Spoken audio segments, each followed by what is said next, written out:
नमस्कार, स्वागत है आपका इंडिया वॉइस पर। मैं हूं आपके साथ स्वीटी दीक्षित। सीधे चलेंगे जहां पे सीएम पुष्कर सिंह धामी क्या कुछ कह रहे हैं, आपको सुनाते हैं। 44 लाख आचार धाम यात्रा का इस बार पिछले साल का जो 2022 का हमारा जो आंकड़ा था वो 46 लाख के लगभग था, और इस बार अभी यात्रा हमारी पूरी 1.5 माह की बची हुई है, और 1.5 माह की यात्रा बचे होने के बावजूद भी, और मौसम लगातार खराब रहा इस बार। शुरू में 25 अप्रैल को बाबा केदार के कपाट खुले, 27 अप्रैल को बाबा बद्री विशाल के कपाट खुले, 22 तारीख को यमुनोत्री गंगोत्री के खुले। उसके बाद अप्रैल माह में, मई माह में लगातार बर्फबारी होती रही, और बीच में आप सबको पता है कि इस बार बरसात बहुत ज्यादा हुई, और उसके कारण से भी यात्रा बीच बीच में हमको रोकनी भी पड़ी। लेकिन उसके बावजूद भी 44 लाख का आंकड़ा अब तक पूरा हो गया है। ये मानिए कि 50 लाख तीर्थ यात्री इस बार में बहुत आसानी से 50 लाख का ये आंकड़ा पार हो जाएगा, और हर वर्ष ये रिकॉर्ड बढ़ता जा रहा है। जितने 21 में आए थे उससे ज्यादा 22 में आए, 22 में जितने आए उससे ज्यादा 23 में आए। और ये स्थिति तब है जब बहुत बार हमको यात्रा रोकने का भी अनुरोध यात्रियों से करना पड़ा है कि आप यात्रा में तभी आए, क्योंकि हमारे लिए यह भी प्राथमिकता होती है कि जो राज्य में आ रहे हैं उनकी सुरक्षा, उनकी यात्रा आसानी से हो, उनको किसी कठिनाई का सामना न करना पड़े। उस काम को हम लोग करते हैं। इसी प्रकार से मैं कांवड़ यात्रा की बात करूं तो कांवड़ यात्रा में इस बार हमारे यहाँ 4 करोड़ 15 लाख लोग, बड़ी संख्या, यानी कि पिछले वर्ष 3 करोड़ 75 लाख थी, और इस वर्ष वो 4 करोड़ को पार कर गई। 4 करोड़ शिव भक्त मां गंगा का जल लेकर अपने अपने स्थानों पर गए हैं, और एक भी कोई विवाद की स्थिति नहीं हुई। शांतिपूर्ण तरीके से यात्रा संपन्न हुई है। और पर्यटन के क्षेत्र में मैं बात करूं तो पूरे साल भर इस बार हमारा अप्रैल माह से लेकर जुलाई तक लगातार सारे होटल पूरी तरह से ऑक्युपाइड थे, 100% ऑक्युपेंसी रही है। कभी तो ये स्थिति होती थी कि हम लोगों को होटल बुकिंग के लिए भी तमाम जगह से रिक्वेस्ट आती थी, तमाम जगह से लोगों के कॉल्स आते थे कि होटल नहीं मिल पा रहे हैं, यहाँ पर जगह नहीं हो पा रही है। सड़कें इतनी भरी हुई कि देहरादून, हरिद्वार, ऋषिकेश, मसूरी या नैनीताल, रामनगर, मुक्तेश्वर ऐसे क्षेत्रों में लगातार आवागमन थोड़ा कठिन भी हुआ। उस दृष्टि को भी ध्यान में रखते हुए हम अगले आने वाले 25 सालों का, जो हमारे प्रधानमंत्री जी ने कहा है, देश का अमृत काल, जिसको हम लोग सब लोग कह सकते हैं कर्तव्य काल और योजन काल, कि अगले 25 सालों की प्लानिंग, उसकी दृष्टि से भी हम उत्तराखंड के अंदर काम कर रहे हैं कि अच्छी सड़कें हों, अच्छा हमारा पार्किंग की व्यवस्था हो, अच्छे होटल हो, अच्छे आने जाने की व्यवस्था हो, हर प्रकार से अच्छा पेयजल हो, अच्छी पावर की व्यवस्था हो। उन सभी पर एक बड़ी योजना के प्लानिंग के तहत हम काम कर रहे हैं।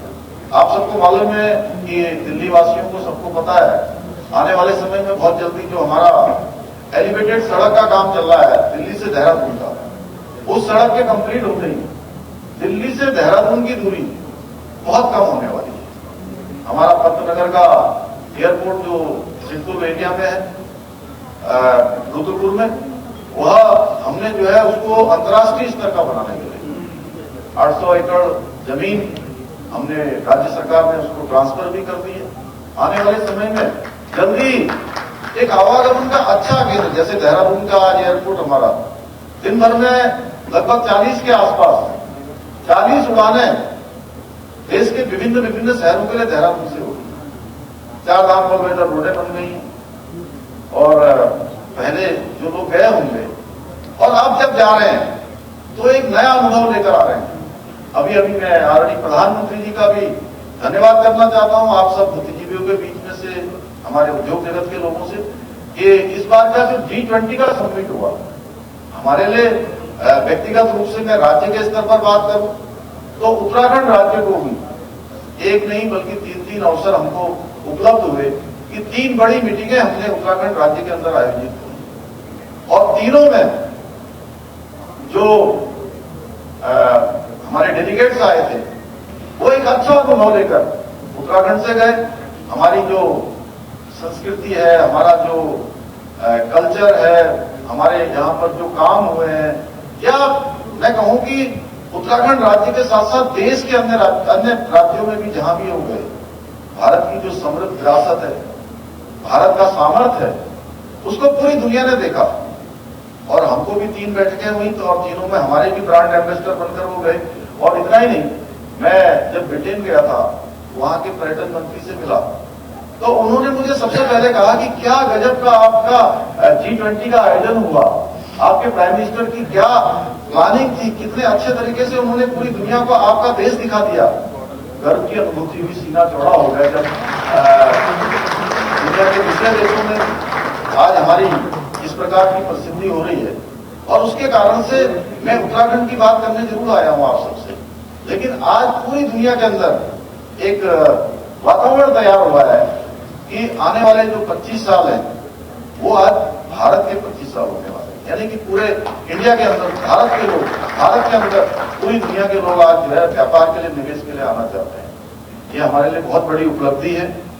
और मैं यह भी आपसे कहना चाहता हूं कि ये जो प्रेरणा है, ये हमको आदरणीय प्रधानमंत्री जी से ही प्रेरणा मिली।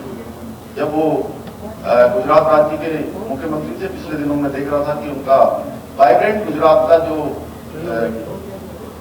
हर साल कार्यक्रम जो आयोजित होते थे, उसके 20 साल जब पूरे हुए और उन्होंने जब शुरुआत में इस कार्यक्रम को शुरू किया था, इसी प्रकार से जब उन्होंने शुरू किया तो बहुत सारी कठिनाइयां आई। उन्होंने उस 20 साल पूरे होने पर अहमदाबाद में उस कार्यक्रम में जब वो बोल रहे थे तो बता रहे थे लोगों को कि उस समय की जो सरकारें होती थी वो गुजरात में निवेश करने से रोकती थी लोगों को, लेकिन उसके बावजूद भी लगातार प्रयास करने से, लगातार आप सब लोगों के साथ संवाद करने से एक समय ऐसा आया कि गुजरात जो है निवेशकों के लिए एक अच्छा स्थान हो गया। उसी प्रकार से हमने उत्तराखंड में भी शुरू किया। उत्तराखंड में जब अटल बिहारी वाजपेयी जी देश के प्रधानमंत्री थे, उस समय उन्होंने उत्तराखंड राज्य के लिए एक पैकेज दिया था और उस पैकेज के कारण से बड़ी संख्या में राज्य में निवेश हुआ था, उद्योग आए थे। लेकिन यही जो 2014 से पहले थोड़ा राजनीति को देखकर जो काम होता था, सरकारों को देखकर जो काम होता था, दलीय जो प्रणाली है, उसके तहत 2010 में यहाँ केंद्र में सरकार थी दूसरी और राज्य में भारतीय जनता पार्टी की सरकार थी, तो वो पैकेज आगे नहीं बढ़ा। इसके कारण से कुछ वहां पर चेन ब्रेक हुई। लेकिन आदरणीय प्रधानमंत्री जी के 2014 में प्रधानमंत्री बनने के बाद और उत्तराखंड राज्य के साथ उनका जिस प्रकार का रिश्ता है, इस प्रकार से उन्होंने हमारे यहाँ पर आज सड़क के क्षेत्र में, रोपवे के क्षेत्र में, रेल के क्षेत्र में, हवाई सेवाओं के क्षेत्र में, इस प्रकार से आज तमाम विस्तार हुआ है, तमाम विकास हुआ है, तमाम योजनाएं हमारे लिए शुरू हुई। तो आज वहां पर तेजी से काम हो रहा है और पिछले 9 सालों में प्रधानमंत्री जी के, मोदी जी के कार्यकाल में 1.5 लाख करोड़ से भी ज्यादा की योजनाएं राज्य के लिए स्वीकृत हुई है।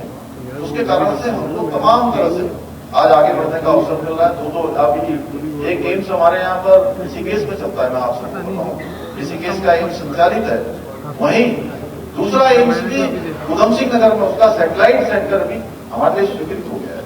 उसकी भी सारी धनराशि आ गई है, सारी जमीन की व्यवस्था हो गई है, जल्दी उसका निर्माण कार्य भी शुरू होने वाला है। तो हर क्षेत्र में आगे बढ़ रहा है।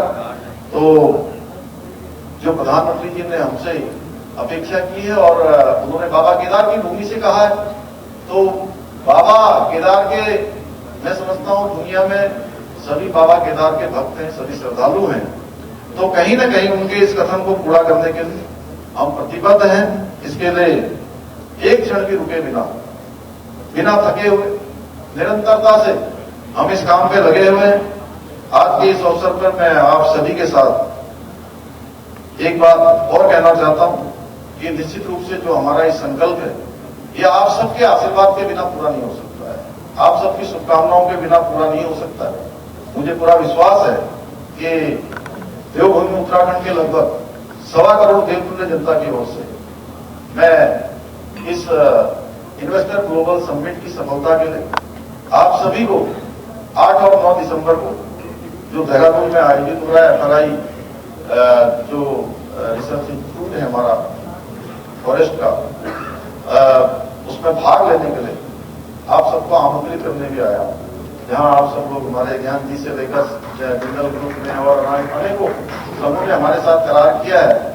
वहीं आपको सशरीर आप सब वहां पर उपस्थित हो, यह भी मैं आपको निमंत्रित करने के लिए आया हूं। मुझे पूरा विश्वास है कि उत्तराखंड राज्य के विकास एवं समृद्धि को विकसित करने में, क्योंकि देखिए देवभूमि में जन्म लेना, जहां ये किसी के हाथ में नहीं होता कि किसका जन्म कहां होगा, जन्म कहीं भी हो सकता है, लेकिन आप कर्म करेंगे तो वो जन्म से भी बढ़कर होगा। और यह अवसर भी शायद भगवान ने दिया है, किसी न किसी रूप में आप अपना वहां योगदान देंगे। मैं आप सभी को विश्वास दिलाता हूं कि उत्तराखंड में अपने उद्योग स्थापित करने के लिए आप सभी को किसी भी प्रकार की किसी समस्या का सामना नहीं करना पड़ेगा। आइए, उत्तराखंड आपका इंतजार कर रहा है। आप सबका बहुत बहुत धन्यवाद।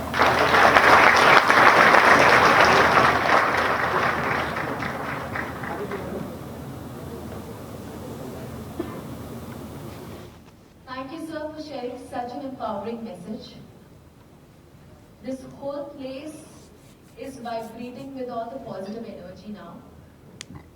And we have been waiting for you to come up on the stage, so we heard from the man himself.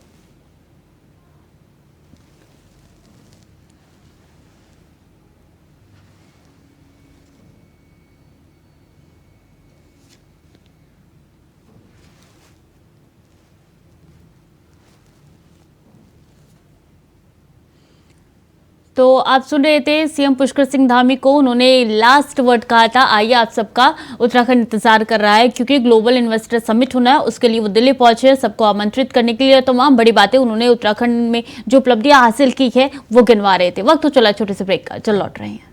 Break पर एक बार फिर से स्वागत है आपका। खबरों में आगे बढ़ेंगे। दिल्ली के कथित शराब घोटाले में ईडी ने मनीष सिसोदिया के बाद अब संजय सिंह पर शिकंजा कस दिया है। केंद्रीय जांच एजेंसी ने बुधवार सुबह संजय सिंह के आवास पर छापेमारी की। ईडी की कार्रवाई पर आप भड़क गई है और उसने इसे मोदी अडानी के खिलाफ बोलने का नतीजा बताया है। वहीं छापेमारी के दौरान आवास पर मौजूद उनके पिता ने इसे तानाशाही करार दिया। हालांकि उन्होंने ये भी कहा है कि ईडी अपना काम कर रही है और वो सहयोग करेंगे।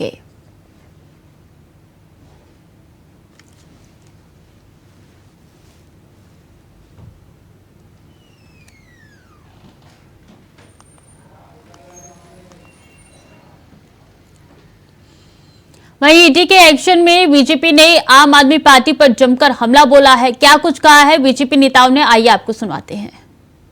ताकि आंखों में नमक झोंका है, मिर्ची झोंकी है, किस प्रकार से धोखा किया है इन्होंने। ये साधारण जीवन जीने के लिए आए थे, आज लगातार जिस प्रकार से भ्रष्टाचार के अंदर लिप्त और ऐसा भ्रष्टाचार कि एक बोतल के साथ एक बोतल फ्री, दारू घोटाला जिसके अंदर मतलब करोड़ों का घोटाला हुआ है। मुख्यमंत्री के घर में बैठकर सारी चर्चाएं हुई हैं और आज तो सरकारी गवाह बन चुके हैं। उनके 2 आरोपी हैं, वो सारी पोल खोल रहे हैं, इनके बारे में बता रहे हैं। आखिर ऐसी कौन सी भूख है? ये तो आए थे एक अच्छा शासन देने के लिए आए थे। एपी का मतलब है और अधिक पाप, और शराब घोटाले का पाप जो अरविंद केजरीवाल और आम आदमी पार्टी ने किया है, उसका तथ्य दिन प्रतिदिन सामने निकल कर आ रहा है। वैसे तो ये कहते हैं हम कट्टर ईमानदार है, परंतु आज तक विजय नायर या मनीष सिसोदिया, इन दोनों तथाकथित कट्टर ईमानदारों को कोर्ट ने कोई राहत नहीं दी है। यहाँ तक कि खुद कांग्रेस पार्टी जो उनकी समर्थक पार्टी है, वो भी कहती है कि इन पर कार्रवाई जो हुई है वो बिल्कुल सही है और शराब घोटाला हुआ है। आज रिपोर्ट कार्ड देने के बदले इस भ्रष्टाचार पर फिर से एक बार आम आदमी पार्टी विक्टिमहुड कार्ड खेल रही है, ड्रामा का कार्ड खेल रही है।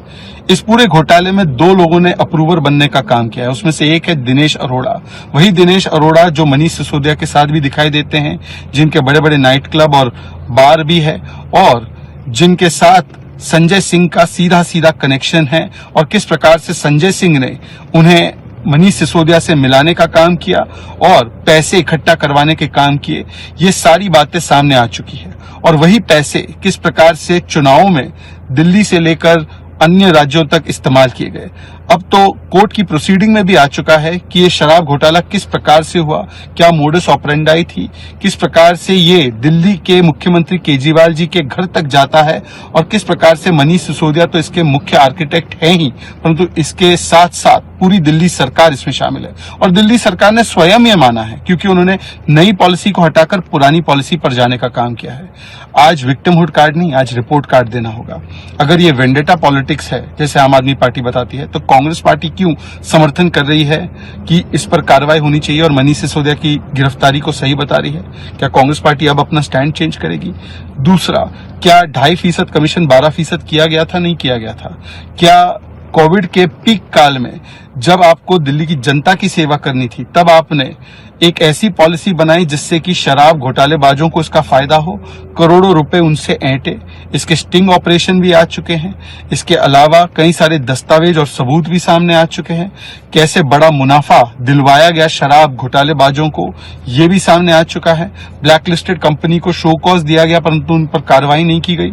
ये सारे प्रमाण सामने आ चुके हैं। इन प्रमाणों का जवाब देने दिल्ली के शराब घोटाले में आम आदमी पार्टी के सांसद संजय सिंह के यहां आज जांच एजेंसी ने रेड की है। इस शराब घोटाले में अरविंद केजरीवाल और उनके कट्टर ईमानदार सभी नेताओं, इन सबके चेहरे अब बेनकाब हो रहे हैं। हम पहले दिन से कहते आ रहे थे कि दिल्ली की जनता को इन्होंने लूटा है और इस शराब घोटाले की आड़ में करोड़ों रुपए कमाए हैं।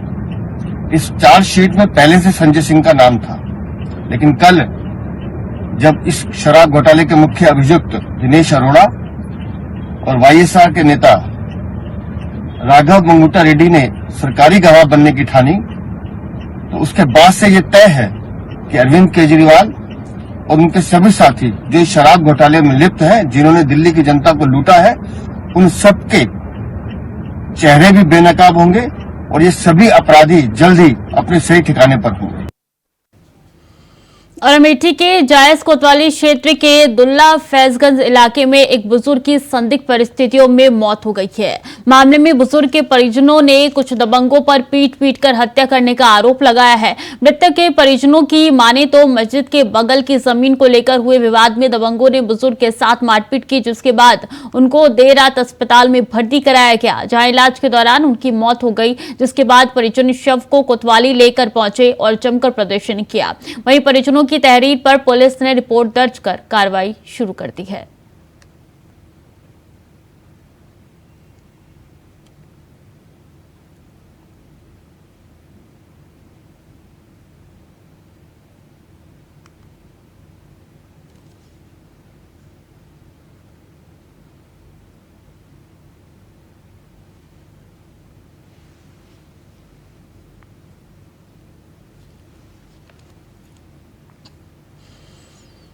ग्वालियर में सैकड़ों छात्र छात्राएं फूड पॉइजनिंग का शिकार हुए हैं। फूड पॉइजनिंग के शिकार हुए सभी छात्र छात्राएं देश के प्रतिष्ठित LNIPE यानी लक्ष्मीबाई राष्ट्रीय शारीरिक शिक्षा संस्थान विश्वविद्यालय के हैं। इस सभी ने रात के वक्त डिनर और सुबह ब्रेकफास्ट किया था। यहाँ खाना विश्वविद्यालय की मेस में छात्र छात्राओं के लिए आता है और उसी के बाद उनकी तबीयत बिगड़नी शुरू हुई। धीरे धीरे सभी की हालत काफी बिगड़ने लगी, जिसे देखकर तत्काल इलाज के लिए नवनिर्मित 1000 बिस्तर के अस्पताल लाया गया, जहां सभी छात्र छात्राओं को मेडिसिन वार्ड में भर्ती कराकर इलाज शुरू कराया गया। इनमें से कुछ छात्राओं की हालत गंभीर बताई जा रही है, जिनकी संख्या तकरीबन 25 है। 1-2 छात्रों को इलाज के लिए आईसीयू में एडमिट किया गया है, उनकी हालत गंभीर बनी हुई है। सभी लक्ष्मीबाई राष्ट्रीय शारीरिक शिक्षा संस्थान विश्वविद्यालय के छात्र छात्राएं हैं, जिनकी संख्या तकरीबन 100 से अधिक है। उन्हें फूड पॉइजनिंग हुआ है। इसके बाद इन्हें अस्पताल लाया गया था, जहां उनका उपचार शुरू कर दिया गया है। डॉक्टर को ड्यूटी पर तैनात कर दिया गया है, जैसे कि छात्र छात्राएं को बेहतर इलाज मिल सके। वहीं LNIP के अधिकारियों का कहना है कि सभी छात्र छात्राएं फूड पॉइजनिंग का शिकार ही हुए हैं। उन्हें गैस उन्हें मेस में खाने की जांच करने की भी बात कही गई है। उनका ये भी कहना है कि 20 से 30 छात्र छात्राएं जिनकी हालत थोड़ी गंभीर है उन्हें ड्रिप चढ़ाई जा रही है। इसके अलावा 1-2 छात्र गंभीर हालत है उनकी, जिनको विशेष डॉक्टरों की निगरानी में इलाज कराया जा रहा है और सभी का इलाज अभी भी जारी है। फिलहाल देखना यह है कि छात्र छात्राओं को ये दूषित खाना किसके द्वारा खिलाया गया था जिसकी वजह से बच्चे बीमार हुए थे, जिस पर उचित कार्रवाई करने की बात विश्वविद्यालय के अधिकारियों ने कही है।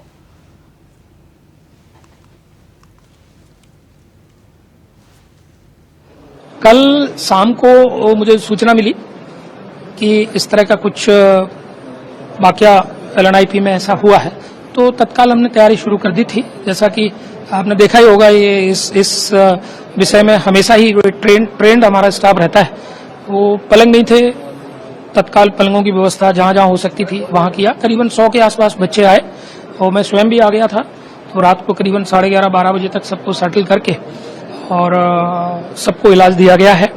उनके जो प्रारंभिक लक्षण थे उसमें उल्टियां हो रही थी, उनकी मांसपेशियों में क्रैम्प्स आ रहे थे, अकड़न आ रही थी, सांस लेने में दिक्कत हो रही थी, घबराहट थी। तो ये लक्षण ऐसे लगते हैं कि ये कहीं ना कहीं फूड पॉइजनिंग के मुझे प्रतीत होते हैं। बाकी तो जो भी है, वो जो भी फूड मटेरियल उन्होंने खाया होगा उसकी जांच के उपरांत ही पता चलेगा।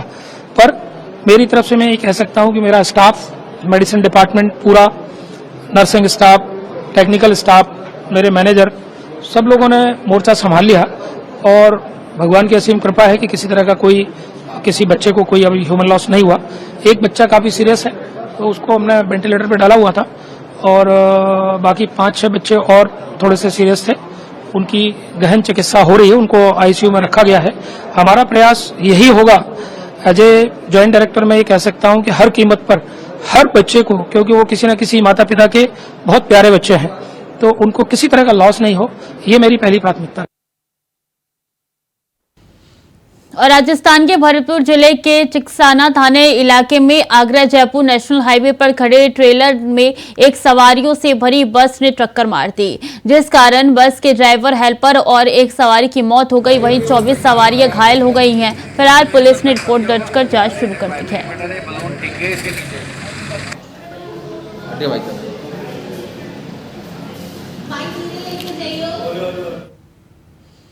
संभल जिले में एक बार फिर पुलिस और बदमाशों के बीच में जमकर गोलीबारी हुई है। मंगलवार की देर रात हजरतगंज गढ़ी थाने इलाके में पुलिस और बाइक सवार पशु तस्करों में मुठभेड़ हुई है, जिसमें 15,000 का इनामी बदमाश घायल हो गया, जिसको पुलिस ने धर दबोचा। वहीं 2 बदमाश पुलिस को चकमा देकर भागने में कामयाब रहे।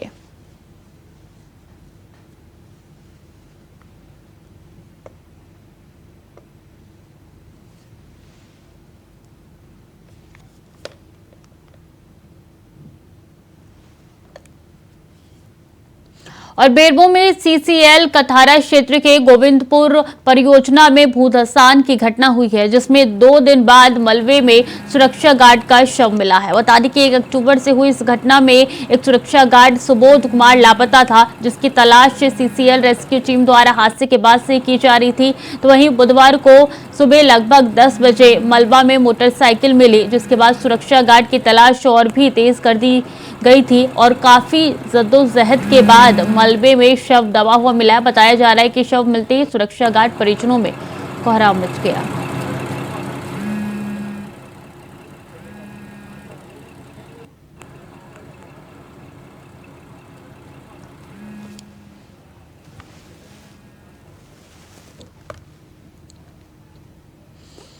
तो फिलहाल के लिए बुलेटिन में इतना ही। खबरें लगातार जारी है, देखते रहिए इंडिया वॉइस।